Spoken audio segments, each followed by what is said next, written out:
Hey everyone, it's patch 3.23 Affliction, and as you can see from the B-roll, today we are breaking the game. Today we're going to be talking about doctor farming. Now, I don't really know if this is fair to call it doctor farming, given that over half the currency you're about to get from this guide is going to be raw divines, but let's call it doctor farming anyway, since I think that's a little bit more thematic. Today we're going to be talking about how to make a lot of money farming burial chambers with the new league Affliction. This league is cracked. This league is going to give you so much currency. And as you can see from this B-roll, I can't really tell where I'm going. There's so much loot, even with a very custom built filter, that your map kind of stops becoming a map and it just becomes loot. If you want some quick numbers on just how insane this is going to be, full magic find, apothecary farming, and ancestor with winged scarabs was somewhere in the realm of about 20 div an hour. This strategy that we're going to be showing you today is somewhere around 26 div an hour without winged scarabs and without giga juice. Overall, this is just a stupid amount of money and the mechanic is insane. So let's go abuse it for as much as we can and just make a stupid amount of money. Before we go any further, I do want to say that this is going to be an extremely high-end strategy. I try to make my guides as inclusive as possible, but for this strategy, a Headhunter or a Mage Blood in most builds is kind of required to actually be able to live this. We're going to be doing 8 mod maps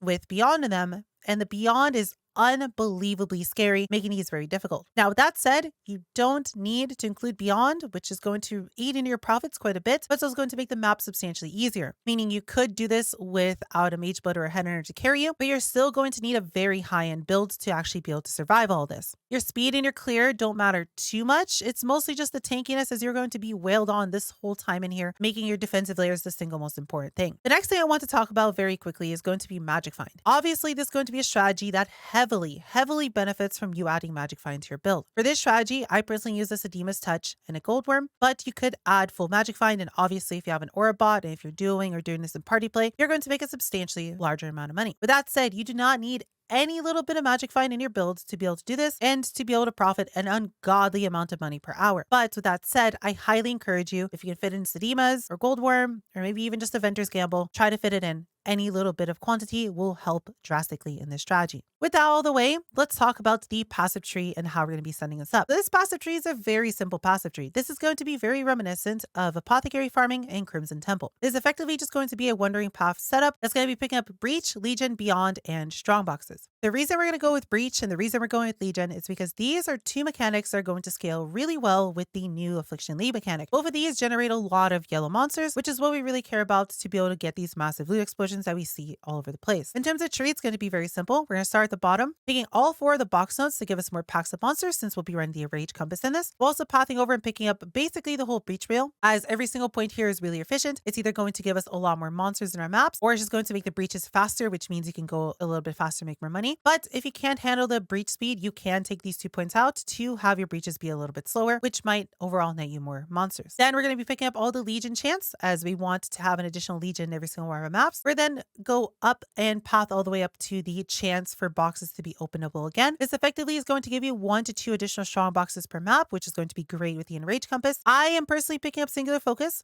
because map drops are just a waste of time to pick up in this, and we don't care about them simply due to the fact that we are going to be doing 8 mod maps, meaning that any of the map drops we actually get in our maps are just going to be wasted. So personally, what I'm doing Singular Focus is I'm just taking it and I have no maps favorited, so I don't get any maps at all, and all of it just turns into currency. After we talk about the passive tree, I will talk about a variation of this that you can set up to be able to farm 8 mod maps, which would give you a little bit more profit per map, although slow you down, in which case Singular Focus would also be a requirement there. We're then going to path over to the middle and pick up all the quant nodes on this wheel, as quant is one of the best scalers for any sort of strategy, as well as picking up the ones in the middle through the Harpy nodes, as Harpies are just really good since they spawn so many rare monsters. We're going to pick up all the shrine nodes to make the shrines better in our maps, as well as have more shrines. These shrines going to have packs of monsters around them, meaning we overall have more chances at loot explosions. Obviously, we're going to be taking up Wandering Path, and then we're going to path over and get both Diviners and Arcanist Strongbox chance, as these are going to be the 2 best boxes to find in our maps. Then we're going to path over to the right. We're going to be picking up all of the Breach nodes and all the Legion nodes in this area that give us additional chance for breaches and legions, as we want to have as many breaches as possible, and we want for as high of a chance for a second legion as possible. We're also going to be picking up blue altars, because blue altars are the best to do with a strategy that involves farming high-end cards. So we're going to be looking for both the div cards are duplicated and the currency is duplicated, because we get so many chances at divines that the currency is duplicated blue altar node actually procs quite often. We're then going to be picking up both sides of the slant at the top of the tree for map modifier effect, as again, we're doing farming 8 mod maps. So every single little bit of extra effect means our 8 mod maps are going to not only be scarier, but also give us substantially more loot. At the top,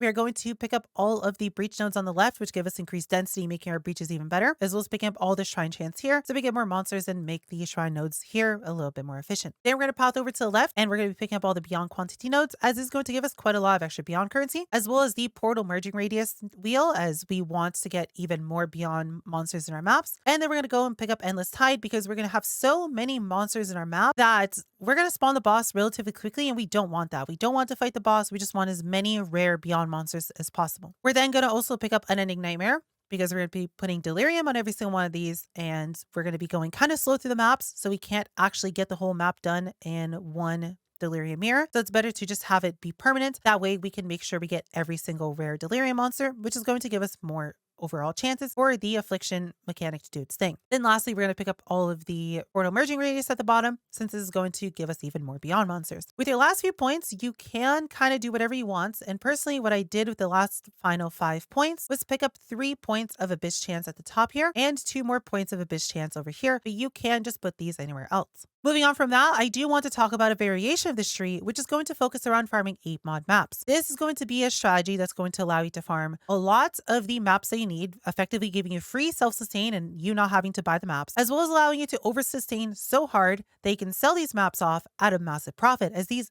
maps that we're going to be doing today cost 20 chaos each just for the map itself. The way you would change this tree to add an 8 mod mapping would obviously be to pick up singular focus. Then instead of picking up the abyss nodes here and pick up the abyss nodes here, pick up the 2 maps have a higher tier chance nodes over here and pick up the 2 over here, while lastly putting your final points in a little bit of duplication chance. What you could also do to get even more maps, and I'd probably encourage you to actually do this, would be to potentially drop both the shrine nodes by coveted shrines, as well as drop the shrine nodes in the middle. This will allow you to pick up 3 more higher map tier chance nodes, as well as pathing through 7th gates to pick up 2 more higher map tier chance nodes here. And if you really want to, you could drop 1 quantity points to pick up the final node. The reason we want these is just due to the way maps drop in Path of Exile. They have to effectively go through an upgrade system where they need to increase their tier, and these make it substantially easier for the maps to do that. Effectively, with a really high level explanation of all of these nodes just are going to give you a lot more tier 16 maps, which is why we want to pick up all of them on the tree. With these, you should get a lot more 8 mod maps, meaning you can farm it a lot more efficiently, which I'll talk more about in the sextant setup portion of this video. Now that we've gone through the passive tree, let's talk about the maps themselves, the scarabs you want to use, and the compasses you want to use for this strategy. So as I mentioned, for the maps, you want to be using 8 mod maps. The reason we care about this is because every single modifier that you have on a map is going to overall give it more quantity and more pack size. As you can see, this map here, while it's really bad and has a lot of really bad modifiers on it, has 40% pack size, which is a lot of pack size, and has 104 quantity, which is quite a lot of free quantity. The way you're going to be able to buy these and the way you're going to be able to get your hand on these is by going to the TFT Discord and going to the 8 mod channel and finding someone there who is selling a lot of 8 mod maps and buying them directly from them. Unfortunately, there's no other way to get around this, as TFT is basically the only good way of buying 8 mod maps, but for how good they are, it is highly worth it. Now, one thing I really want to quickly mention about buying 8 mod maps from people is you'll see a few different prices. One price you'll see is going to be for just any random map, where if you buy 100 of them, they'll just take the first 100 maps and just give them to you. Another price you'll see is for with regex. This means you would want to go to this website, PoE.re, which will be linked in the description below. And here you can set up a regex of mods that you do and don't want to be able to filter for. So for example, this is my regex for Self-Ignite. What I would do is I would go through this and find all the mods that would be awful for your build and you don't want to run. Some options that I would really recommend you add, because these are absolutely awful to experience in 8 mod maps, would be maximum player res, as you basically brick every single map with max res on them. Reduced effect of non-curse auras. This for some builds can just completely brick the whole build, as well as can't regen, can't leech if you are leeching, and reduced player recovery rate. Basically, you just want to go through this, and just anything that you think of that might be really bad when amplified to 20, you want to get rid of. And then what you would do is you would copy this and you would give this to whoever you're buying maps from on TFT, and then they would go into their tab with all the maps, paste it in here, and then anything that lights up means that it's good. It doesn't have any of those mods, and they would sell you those specific maps. Some of the people who might sell you these might also charge a little bit extra if, for example, your map has Beyond on it, or extra projectiles, or any of the highly desired mods that overall make a map better. But realistically, you're just buy whichever maps you can. And don't worry about getting any of the special ones or any high quantity or high pack size ones. Those are mostly for party play members. And for solo play, you just want any 8-mod map that isn't a brick for your build. Moving on to the Scarabs, it's going to be very simple. We want to be running Gilded Divination and Gilded Ambush no matter what. You do not want to use Polished. You do not want to use Rusted. This strategy is just way too efficient and way too strong to use anything but Gilded. These are going to give you guaranteed profit. And if anything, I would recommend to run both Winged Divination and Winged Ambush, as they are substantially more efficient and pay for themselves very easily. For our other 2 Scarab slots, we're going to be running in a Rusted Legion and a Rusted Breach Scarab. There's no reason to run anything but Rusted Breach, as only Winged Breach give you an additional breach. And for Legion, if you really want to, you could run a Polished Legion Scarab for an additional War Horde, but in my opinion, I don't really think that's worth it right now,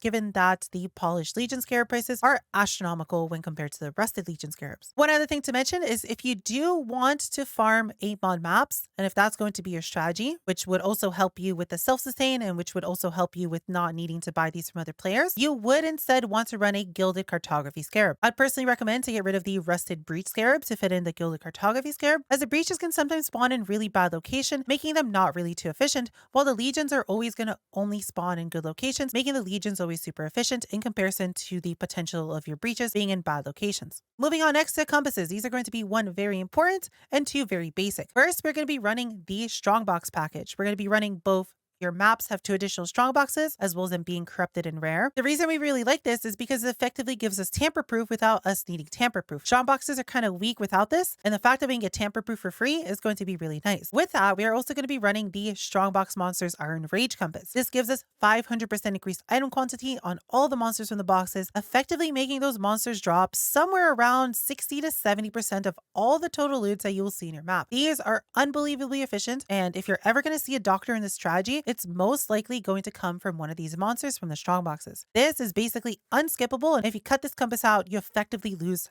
half of the total loots that you're going to be seeing in every map. Then we're going to be adding Beyond as well. Beyond is just way too efficient not to include because we get so many rare monsters due to the multiplicative effect of Beyond being better the more pack size and the more total monsters you fit into every single one of your maps, effectively giving us substantially more rare monsters to attempt to abuse with the new League mechanic. Lastly, we're going to be adding in your maps contain a Mirror Delirium, as we want a Deli Mirror in every single one of these maps to just give us even more quantity on everything that is affected by it, and to also give us more monsters to kill. And then finally, if you're doing 8-mod farming, you would want to include in a compass that says maps found in your maps are corrupted with 8 modifiers. This means that every single one of your maps will always drop as a corrupted 8-mod map. And if you take singular focus while also favoring burial chambers in every single one of your favorite slots, means you should see somewhere around 10 to 15 8-mod maps per map that you actually run. If you look at the price of the 8-mod sextant, it's currently somewhere around 130C, but the maps that you're going to get, the 8-mod maps, sell for 20 chaos each. And if you get on average 10 8-mod maps per map, that means you are getting somewhere around 200 chaos per map, meaning that in a single map, this compass completely pays for itself, and then you're getting extra profit on top of it. You're effectively going to be making somewhere around a free divine every single map that you run this, but obviously it's going to be slower, and obviously it's going to be weaker because we have to give up one of these compasses. Now, we cannot give up the Enraged and Corrupted Strongbox package, as this is just way too strong, and you would be shooting yourself in the foot if you're doing 8-mod maps and you're farming for 8-mod maps as well without this, as this just gives you so many more maps. So we have to either choose Beyond or Deli Mirror. Now, in my opinion, I would say Deli Mirror would be the best option to get rid of, as Beyond is just way too efficient. But again, if you cannot handle Beyond, if Beyond is way too scary for you, or if your build is not strong enough to handle Beyond, you would cut Beyond out and then you would keep Deli Mirror instead. Obviously, if you're going to be cutting Beyond out for the 8-mod sextant, that does mean you want to drop all of the Beyond nodes on the tree. And instead of picking up all the Beyond nodes, what you'd be doing is you'd be picking up every single one of these 1% chance for maps to be duplicated nodes until you run out of points, as these are going to give you substantially more 8-mod maps, giving you even more profit. Picking up all these should give you somewhere around 12 to 13 maps per map instead of just 10. But obviously your mileage might vary, and that's going to depend on how much Magic Find you have, as Magic Find is going to affect how many maps you find. Lastly, to put all this together for the map device, it's going to be very simple. We always want to pick up Eater Worlds as our influence type. We'll be putting in Ambush,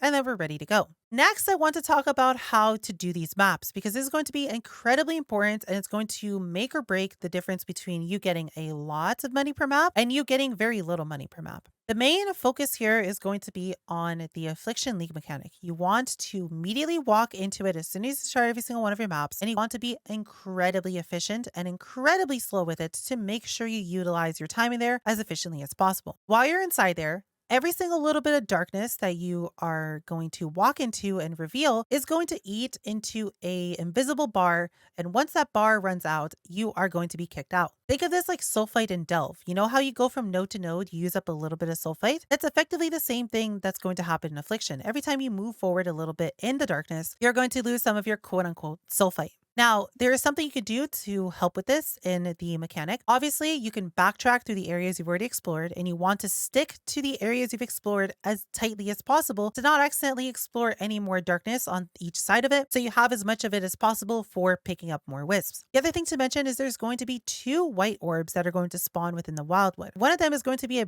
big bright one, and that's just going to reveal a large area around it. The other one is going to be a tinier faint one, and it's going to seem like it did nothing, but what it does is it fills some of that imaginary sulfite bar up, meaning you get substantially more area to be able to explore before your time is up in there. Now you can pick up multiple of these in a row, meaning you can get a lot of extra time in there to explore a lot of it. And that's going to be the make or break if you get a Wildwood run that's going to give you 2,000 to 3,000 wisps, and a Wildwood run that's going to give you 5,000 wisps. The other thing to mention is going to be the events. Sometimes you're going to come across a big open area that's going to either have a few monsters for you to kill, or it's going to have like a big wisp for you to collect for a lot of wisps, or it's going to have a mini boss to fight. These are going to be crucial as these are going to give you a big chunk of your wisps. So if you see them, you do want to make sure you either kill all the monsters there, as the monsters that have either primal empowered, wild empowered, vivid empowered as one of the affixes on them mean that they are going to give you extra wisps when you actually kill them. So you want to make sure you kill everything and don't skip monsters. Lastly, we want to talk about which colors matter. The best way I could put this is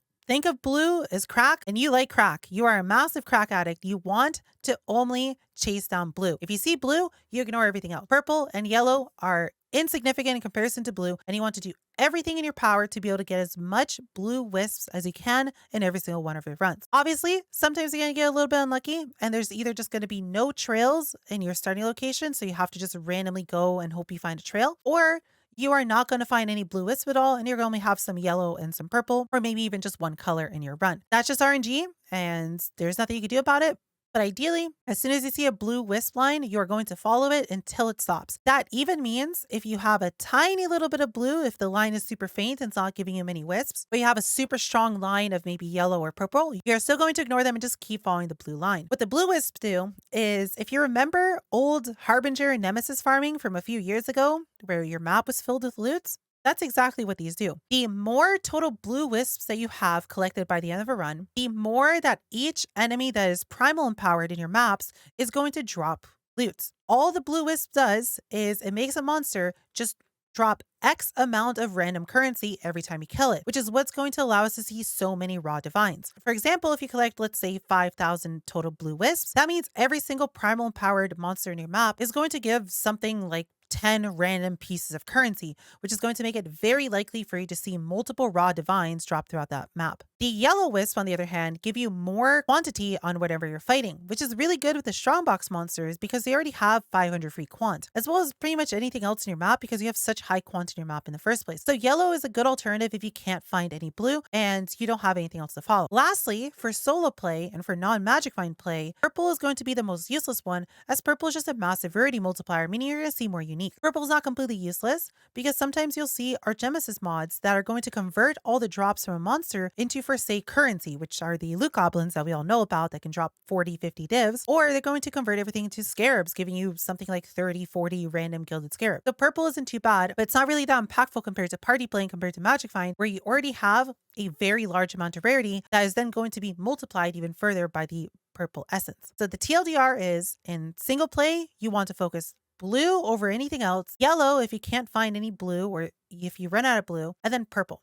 For party play, you're going to want to get blue over everything else, just like in solo play, but then purple and yellow are effectively just as good as each other, and it doesn't really matter which one you chase down. once you've collected all your wisps and the portal spawns, you don't want to immediately take the portal. What you want to do next is you want to try and walk around the edges of the areas you've explored and see if you can pick up any more extra scraps of wisps that you didn't either pick up by following the main wisp line before or that you completely skipped prior. This should give you somewhere around additional maybe 500 to 1,000 extra wisps per map that you actually run, which is actually a pretty significant amount and it'll overall increase your profits by a little bit more. Once you're ready, you can then start your map and it's time to go boom. For the maps themselves, it's going to be very simple to run them. All you really have to do is just kill everything. You want to click the altars as soon as you see them, and the two main things that you're looking for to click on your blue altars is going to be currency duplication chance, because you're going to see so many raw divs that the chance for you duplicating a div is very high, and div card duplication chance, as you can see a lot of fortunates, which is the div card, and if it hits a doctor, that means you can get 2 doctors at once, giving you a very large increase in your currency. Outside of that, the other main altar you want to be on the lookout for is going to be increased quantity, as increased quantity and rarity are always good to pick up. And then from there, just pick up whatever other blue altars you like that just seem like they would give you the most money. In terms of the maps, you just run through as fast as you can and just do everything. You want to make sure you explore every little nook and cranny of each map. You want to make sure you kill every single rare monster. You want to make sure you step on all of the delirium cysts that you can, open all the boxes, do all the breaches, do all the legions. It's pretty simple. You just clear the map as normal. The main thing here is just that you have to set up your Wildwood as best as you can, as it's going to be where all the currency is going to be generated from. Next, let's talk about loots. And oh boy, we have a lot to talk about here. It is disgusting. So the first thing I want to mention is that this is the loot from 48 of these maps. But I took 48 of those maps. You can find the VOD of them on my Twitch if you'd like to verify all this for yourself, but this is going to be the loot specifically from those 48 maps. Now, the thing that I want you to take into consideration from everything I'm showing you here is just how simple it is to get rid of all this loot. What I want to say about this loot really quickly is that I used an unthinkably strict loot filter and I basically almost didn't pick up anything. So if you use a little bit of a less strict filter, you're going to get a lot more loot, but it's also going to slow down your mapping. So your mileage may vary if you want to pick up more loots, which will give you more money per map, or if you want to have a super strict filter to see less loot, but overall make your maps faster, which means you might get more money per hour. But with the strict filter, as you can see, the majority of the loot that I got was a bunch of forbidden tomes, which are very easy to sell in bulk, a lot of different scarabs, which again are very easy to sell, but just selling your whole scarab tab at once, some random miscellaneous cards that are simple enough to sell as a one-off, a bunch of different Voidborn Reliquary keys, which actually sell for a little bit extra when you have a big bulk of them, some invitations, some uniques that have a little bit of value, and of course, we have a lot of fortunates. This is 34 divines and fortunates, and it's going to be a pretty decent chunk of the total loot that you get. Not only that, but we also end up getting 1 doctor, 6 empowers, 1 divine beauty, and 2 other miscellaneous cards. Overall, you're only going to have just a few random cards you have to do as one-off sales. You're going to be able to sell your tomes in big bulk, you're going to sell your scarabs in big bulk, and you have 1 or 2 other items that might be worth something. Now, next, I want to move on to the currency tab. This is going to be where the other half of the money that you get from the strategy is. And as you can see, it's a lot of extra currency. Yes, we dropped 50 raw divines doing the strategy. It is absolutely cracked. Between these divine orbs and between all of the fortunes that I got during this map, I got 84 raw divines in total, meaning on average, I got 2 raw divine drops per map that I ran. Not only that, but we have a lot of currency that's very easy to sell in bulk. For example, we can sell our Ichors in bulk really easily. We have a little bit of Eldritch currency. We have a little bit of Tainted currency. We have some Valdos puzzle boxes, which are the new Voidborn Reliquary key of this patch, which sell for quite a lot of money. And then just a few other miscellaneous things. I did get 1 Hinakora's lock, and I know this is not a fluke because so far doing the strategy across 100 maps, I've gotten 3 Hinakora's locks, so they seem fairly common, meaning that I feel pretty good about adding this into the loot section, and this wasn't just a rare one-off occurrence, as this is not my first one that I've gotten. But other than that, we just have a few other currencies you'd sell in bulk. You can sell the Sextants really easily in bulk, the Volerbs in bulk. Everything else here can just be sold at div rates. And overall, taking the loot from a full day of doing this would take me maybe somewhere around an hour at most to liquidate. Making this strategy not only give you a lot of money, but a lot of the money just either being raw currency that's something you'd want to use or something that's really easy to sell that other people would immediately want to buy from you. If we want to look at the total currency that we got in PoE Stack, as we can see, the currency tab and the quad tab that I use for this have a total value of 206 div. Now that is not the full picture because this is one, not including the Hinakora's lock, as it does not show up in PoE stack yet. And 2, this does not include the 9 Valdos boxes that we got. If we want to add those together, Hinakora's lock is somewhere around 16 div right now, very quickly approaching 17 div. And the 9 boxes that we got sell for about 2.3 div each in bulk, meaning we have an additional 37 div that is not counted in here. If we want to add all this together, that means we in total made 243 div instead of the 206 div that is shown here. I've looked through all these prices and they all seem fairly correct to me. Yet things seem a little bit off. For example, the Forbidden Tomes are a little bit more than 33 each, but realistically, most of this is very accurate and I am pretty happy with the prices that it's actually giving on everything. If we want to take this 243 div and divide it by the 48 maps that we did, that means we made about 5 div per map that we ran. I ran this at somewhere around 5.5 maps per hour or so, giving me an effective money per hour of around 28 divs an hour. Now, obviously, if you have more Magic Find, that means you might get a little bit more money per hour. And I would say with full Magic Find, you could probably get somewhere around 30 divines an hour. And if you do maybe a little bit less maps than me, if you're maybe doing 4.5 or 5 maps per hour instead, your money per hour is going to be somewhere around 23 to 25 div. But no matter what, the way you put this, the amount of money that you're making here is absolutely insane. Now that 27 div per hour mark is the amount of money you're making per hour without including all the map costs. Here in this notepad, I have listed every single price for every single thing that we are using at the current prices for today. And as you can see, when we total everything together, we are spending somewhere around 158 chaos per map, or somewhere around 3/4 of a div, assuming div is 200 chaos, which is currently is today. We are getting somewhere around 5 div in total loot per map, or 1,000 chaos, meaning that we're getting about 840 or 4.2 div in actual profit per map when we include all of our mapping costs into it. So when we would take the mapping costs into consideration, that means our actual profits is 23.1 div an hour, which is still absolutely insane. If you did the same thing for full winged apothecary juicing in Ancestor, sure, you'd be making 18 div an hour, but after all of the map costs, it's a lot closer to somewhere around 12 to 13 div an hour, as the map costs were actually fairly high for apothecary farming. So even then, the current div per hour of this, with barely any Magic Find in your build, is incredibly cracked in comparison to what you were able to get in prior leagues. All I really have to say here is just, I would encourage you to try and do this farm as soon as you can, try and make as much money as you can before the prices of all these sextants go up into the stratosphere, as I expect this to become very popular and very lucrative. Now, one final thing I want to close this off with is I know there's a different strategy that's somewhat similar to this, which involves running abysses, which is what typically party play members are currently doing. And the reason we didn't do a strategy like that, for the people curious, is because my build is a self-igniter. And unfortunately, the self-igniter, I don't really have any control over what gets blown up on the screen, meaning I can't really slowly DPS the spires to make them release the abysses to actually gain the benefit of abyss farming, meaning this was the only viable alternative to farming burial chambers and abusing the league mechanic. But in my opinion, I really think that this version of it is also very strong. I know the abyss version could be slightly stronger if done properly and if done in group play, but I'm really happy with this. And personally, I find it a little more fun to do and a little bit less annoying than trying to slowly tap the Stygian spires into releasing some abysses and having to roll your maps with either additional projectiles or more rare monsters or both. And I feel like both the setup and the actual execution of the maps is a lot better and a lot cleaner in this type of farming strategy over the abyss one. That's all I have to say in this video. If you have any further questions, cuties, please feel free to let me know. I'll be more than happy to answer any questions you have in the comments, or you're free to come by my Twitch. I stream every single day and I'll be more than happy to answer your questions there. Or if you just want to hang out with all the cuties or watch me do the strategy, I'll be more than happy to have you as part of our community. Other than that, I hope you enjoyed the video. I'll see you cuties in the next one.